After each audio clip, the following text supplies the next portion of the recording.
একজনকে যুক্ত করি। আরিফ খান আপনাকে যুক্ত করা আছে, বলেন। জি আসিফ ভাই, কেমন আছেন? আচিফ না আসিফ, হ্যাঁ বলেন, ভালো আছি, বলেন। আচ্ছা। আমি একটা মানে মোল্লাদের কাছে তো প্রশ্ন এই বিষয়ে বলা যায় না, তাই আপনার মাধ্যমে আর কি, মানে আপনার কাছে আর কি জানার ইচ্ছা। হ্যাঁ ঠিক আছে, বলেন, দেখি আমি যদি জানি তাহলে বলবো। উম, মানে সূরা আশ-সূরা সম্ভবত 42 নম্বর সূরার, আমি যদি ভুল না করে থাকি 49-50 নম্বর আয়াতে বলা আছে যে আমি তাকে মানে আমি যাকে ইচ্ছা কন্যা সন্তান দান করি, যাকে ইচ্ছা পুত্র সন্তান দান দান করি, এবং যাকে ইচ্ছা বন্ধা রাখি, মানে নিঃসন্তান করে রাখি, তাই হ্যাঁ না? হ্যাঁ তো কিন্তু আল্লাহ তো এই আয়াতে তো বলে নাই যে, মানে কোনো শর্ত দেয়নি যে এখানে বিয়ে বা স্বামী স্ত্রীর মধ্যে, শুধুমাত্র স্বামী স্ত্রীর মধ্যে, এখানে তো কোনো শর্ত দেয় নাই। তাহলে তো তাহলে তো পৃথিবীতে কোনো জারজ সন্তান থাকতে পারে না, মানে আমরা যে জারজ সন্তান বলি। তাহলে তো আল্লাহ তো এখানে কোনো বিয়ের তো শর্ত দেয়নি। যে কেউ, যে কারোর তো স্বামী বা যে কোনো গার্লফ্রেন্ড বয়ফ্রেন্ডও যদি এরকম করে, তাদের মধ্যে তো সন্তান আল্লাহ হয়। দিচ্ছে, তাহলে তো আল্লাহ দিচ্ছে, তাই না? হ্যাঁ, আল্লাহ তো দিছে, তাহলে তো এখানে তো যারা আহ দিল কেমনে দিলে? জারজ হয় কেমনে? ঠিকই বলছেন, আপনার যুক্তি ঠিক আছে, আপনার যুক্তিটা ভ্যালিড। তাহলে আল্লাহ তো তো এখানে আল্লাহ, শর্ত দেয় নাই যে না, আমি শুধুমাত্র আমি এই আয়াতটা নাজিল করছি শুধুমাত্র যারা বিয়ে করছে তাদের জন্য, এরকম তো টিকা দেয় নাই। হুম হুম, ঠিকই বলেছেন। তাহলে যারা সন্তান আমি বলে, হ্যাঁ হ্যাঁ, কিছুদিন আবার আগে সেই আল্লাহ হ্যাঁ আবার আরেক জায়গায় মানুষের জারজ বেলা গালিগালাজ করছে। হ্যাঁ, হ্যাঁ কি হ্যাঁ। একটা তো তামাশা।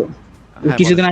কিছুদিন আগে একটা ফেসবুকে একটা ভিডিও দেখলাম যে একটা মানে সম্ভবত মানে কেবল বাচ্চা হয়েছে, ওইটারে মানে পুকুরে ফেলে দিয়েছে, মানে নাভি এক নারী ভুড়ি কিছু মানে কাটা হয়নি এ পর্যন্ত, হয়তো কোনো এরকম একটা কিছু সন্তান তাকে আবার গলা কাটতে হয়েছে, মানে পানিতে ফেলে দিয়েছে, এমনিতে তো মারা যেত, তাকে আবার গলা কাটা হয়েছে।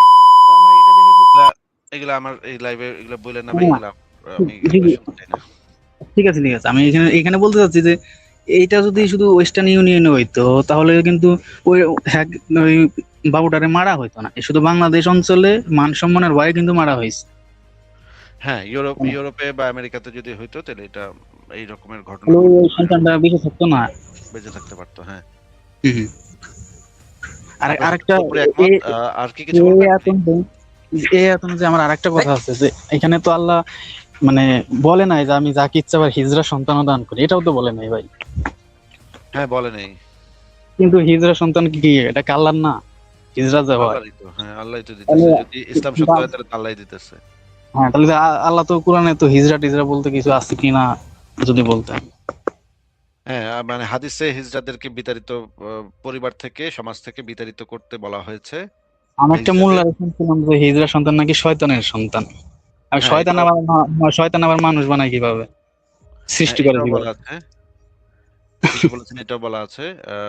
কিন্তু এইটা তো ভাই, একটা বাচ্চা তো আর ইচ্ছা করে হিজড়া হয় না, তাই না? মানে যেটাই হয়েছে তার সাথে, সেটা তো আর কিন্তু সে ইচ্ছা। অনেক হিজড়া আছে নামাজ কালামা পড়ে, মানে এরকম মানে হুজুরদের কথাবার্তা একটু ইসলামিক মাইন্ডের হয়, কিন্তু অথচ কোরআনে তো বলা হয়েছে যে তাকে শয়তান সৃষ্টি করেছে। কোরআনে বলা নাই এই জিনিসটা, কিন্তু কিন্তু হাদিসে বিভিন্ন জায়গাতে বলা আছে। হ্যাঁ যেমন হ্যাঁ ধরেন, এই যে এই হাদিসটাতে যে জিনিসটা বলা আছে যে বুখারী শরীফের ইসলামিক ফাউন্ডেশন হাদিস নাম্বার 6373, এখানে গুনাহগার ও হিজড়াদের নির্বাসিত করা, মানে গুনাহগার এবং হিজড়াদেরকে উভয়কে নির্বাসিত করতে হবে। ইবনু আব্বাস থেকে বর্ণিত, তিনি বলেন নবী সাল্লাল্লাহু আলাইহি সাল্লাম লানত করেছেন নারীরূপী পুরুষ এবং পুরুষরূপী নারীদের উপর, এবং বলেছেন তাদেরকে বের করে দাও তোমাদের ঘর হতে, এবং তিনি অমুক অমুককে বের করে দিয়েছেন। মানে মোহাম্মদ নিজেও কিছু লোককে হিজড়া হওয়ার কারণে বের করে দিত ঘর থেকে। এই যে দেখেন, সরাসরি হাদিসটা আছে, এবং আলেমরাও এই জিনিসটা মানে অনেক উল্টাপাল্টা কথাবার্তা বলে এই হিজড়াদের সম্পর্কে। একটা ভিডিও দেখি। শুনছেন দুনিয়ায় হিজড়া যার সেক্সুয়াল পাওয়ার নাই, এটা বিয়ে রয়েছে। দেখেন তো দুনিয়ার কোন সেনাবাহিনীতে হিজড়া আছে? মহিলা আছে কিন্তু হিজড়া, কারণ তার ফ্যাক্টরি ফিউজ। এটা কোনো মূল্য? আমার কথা হাসলেন কেন? দুনিয়ার কোন সেনাবাহিনীতে হিজড়া দেখছেন? এদেরকে বলা হয় তৃতীয় লিঙ্গ। হিজড়া কেন হয় প্রশ্ন আসে না? এটার কোনো সুষ্ঠু জবাব বিজ্ঞান দিতে পারে নাই, এই জবাবটা ইসলাম থেকে নিতে হবে। সুনান তিরমিজিতে এসেছে, স্বামী যখন স্ত্রীর সঙ্গে একত্রিত হয়, পবিত্রতা অবস্থায় ছাড়া, শয়তান তাড়ানোর দোয়া পড়া ছাড়া যদি স্বামী স্ত্রী একত্রিত হয়, কখনো কখনো দেখা যায়, বুখারী শরীফের আরবি ব্যাখ্যা গ্রন্থ ফাথুল বারীতে ইবনে হাজার আসকালানী লিখেছেন, শয়তান পুরুষের লিঙ্গের মধ্যে কাগজের মতো পেঁচায় যায়, তখন স্বামী স্ত্রীর সঙ্গে যা করে শয়তানও তাই করে। স্বামীর বীর্যের সাথে শয়তানের দেহের একটা অংশ যখন মায়ের পেটে যায়, তখন সে সন্তানটা হিজড়া হয়ে যায়। কি হয়? হিজড়া হয়। হিজড়া, হিজড়া থার্ড জেন্ডার, যেটাকে আরবিতে বলা হয় খুনসা। কি বলা হয়? খুনসা। উর্দুতে বলে ছাক্কা। কি বলে? ছাক্কা, ছাক্কে। কি বলে? যে পুরুষ মহিলাদের সাথে বেশি ঘুরে ওটারে বলে তুই তো ছাক্কে হয়ে গেছে, মানে তুই তো হিজড়া হয়ে গেলি। মিয়া মাইকম্যান সাউন্ড বাড়াও, এটা কমতেছে। সম্মানিত শুধু আমি কথাগুলো গুছিয়ে ফেলতেছি আর কয়েক মিনিট। তাহলে হিজড়া কেন হয় বুঝছেন? তাহলে হিজড়া যে হলো এর জন্য কিছুটা দায় থাকলে পিতা মাতার দায়, কারণ তারা উযু অবস্থায় একত্রিত হয় নাই এবং শয়তান তাড়ানোর দোয়াও করে না।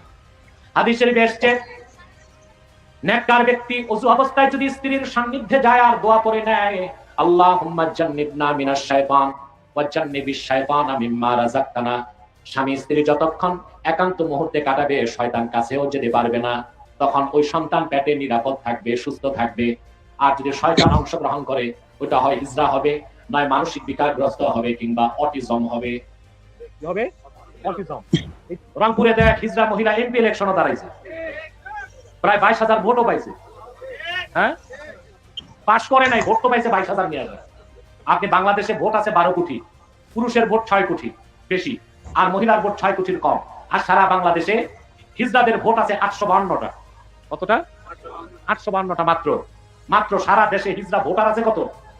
হিজড়া বহুত আছে কিন্তু ভোটার আছে 852টা। কিন্তু আমরা অবাক চোখে দেখলাম রংপুরে হিজড়া মহিলাটা 22,000-এর মতো ভোট পেয়েছে। তাহলে বোঝা যায় বাকি ভোটগুলো তো হিজড়ারা দেয় নাই, পুরুষরা ভোট দিছে।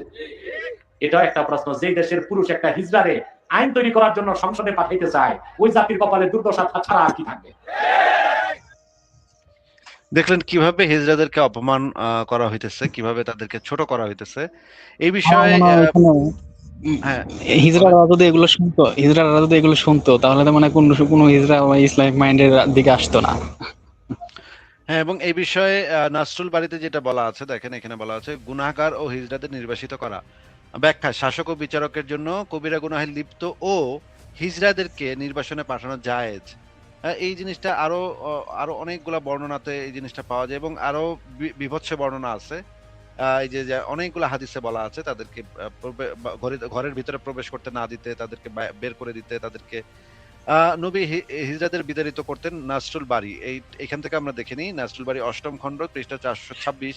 এখানে যেটা বলা আছে যে উম্মুল মুমিনিন উম্মে সালামা থেকে বর্ণিত যে আমার কাছে এক হিজড়া ব্যক্তি বসা ছিল, এমন সময় প্রিয় নবী সাল্লাল্লাহু আলাইহি সাল্লাম আমার ঘরে প্রবেশ করলেন। আমি শুনলাম সে হিজড়া ব্যক্তি আমার ভাই আব্দুল্লাহ ইবনে আবু উমাইয়া কে বলছে, হে আব্দুল্লাহ, কি বলো, আগামীকাল যদি তোমাদেরকে তায়েফের উপর বিজয় দান করেন, ইত্যাদি ইত্যাদি। কেননা সে এতই স্থূল দেহ, কোমল, যে সামনের দিকে আসার সময় তার পিঠে 4টি ভাঁজ পড়ে এবং পিঠ ফেরালে সেখানে 8টি ভাঁজ পড়ে। নবী করিম সাল্লাল্লাহু আলাইহি সাল্লাম বললেন, এদেরকে, হিজড়াদেরকে তোমাদের কাছে প্রবেশ করতে দিও না। এই হিজড়া লোকটার নাম ছিল হাইদ। তারপরে আরো অনেকগুলো বর্ণনা আছে। হিজড়াদেরকে হত্যা করারও মুহাম্মদ প্রায় রাজি হয়ে গেছিল, কিন্তু বলছিল, দেখেন ভাষাটা কেমন, হাদিসটার ভাষাটা কেমন। হিজড়া সম্পর্কে বিধান, কোন এক হিজড়াকে নবী সাল্লাল্লাহু আলাইহি সাল্লামের কাছে নিকট আনা হলো, তার হাত পা মেহেদি রঙে রাঙানো ছিল, মানে একটু মেয়েলি ধাঁচের হিজড়া বোঝাই যাচ্ছে, সে একটু হাত পা মেহেদি দিছিল হাতে পায়ে। এখন রাসূলুল্লাহ বলতেছে, এর এই অবস্থা কেন? বলা হলো, হে আল্লাহ রাসূল, সে নারীর বেশ ধরেছে। রাসূলুল্লাহ সাল্লাল্লাহু আলাইহি সাল্লাম তাকে আন-নকি নামক স্থানে নির্বাসন দেওয়ার নির্দেশ দিলেন। সাহাবীগণ বললেন, হে আল্লাহর রাসূল, আমরা কি তাকে হত্যা করব না? মানে সাহাবীরা আরো এক কাঠি বাইরা বলতেছে তারে মাইরেই ফেলাবে।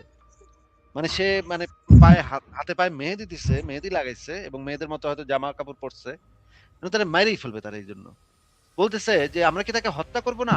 তিনি বললেন, নামাজ আদায়কারীকে হত্যা করতে আমাকে নিষেধ করা হয়েছে। মানে মুহাম্মদ আসলে মাইরেই ফেলতো এদেরকে, কিন্তু এই যে এরা যেহেতু নামাজ পড়ে, সে এই কারণে তাদেরকে হত্যা করে নাই মুহাম্মদ। জাস্ট এই কারণে সে এই হিজড়াদেরকে হত্যা করতো, কিন্তু মানে হত্যা করার ইয়ার ছিল। মানে হাদিসটার বর্ণনাটাই না পরিষ্কারভাবে বোঝা যাচ্ছে যে যে হত্যা করবো না, সালাত আদায়কারীকে হত্যা করতে নিষেধ করা হয়েছে। মানে তার কারণ হিসেবে বলা হয়েছে তারা তো নামাজ পড়ে, এই কারণে তাদেরকে হত্যা, মানে হিজড়া হওয়ার কারণে তাদেরকে হত্যা কিন্তু করতো, তাই না?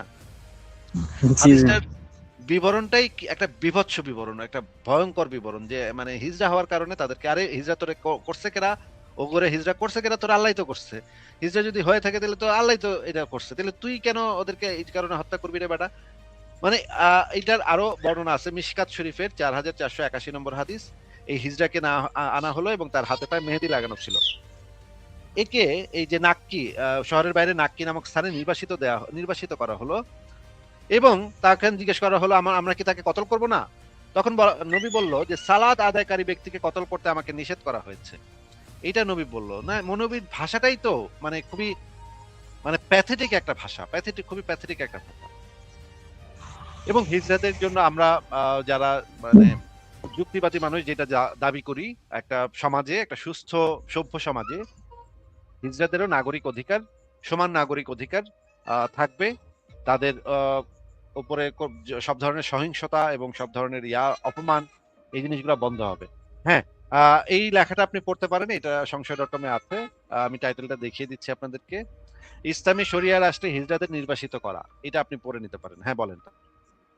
ওকে, আরেকটা কথা জানার ছিল ভাই, মানে সমস্ত মানে প্রাণী মানে মানুষ বাদে মানে জন্তু জানোয়ার গুলো, এগুলোকে মানুষের কল্যাণের জন্য আল্লাহ তৈরি করছে কিনা?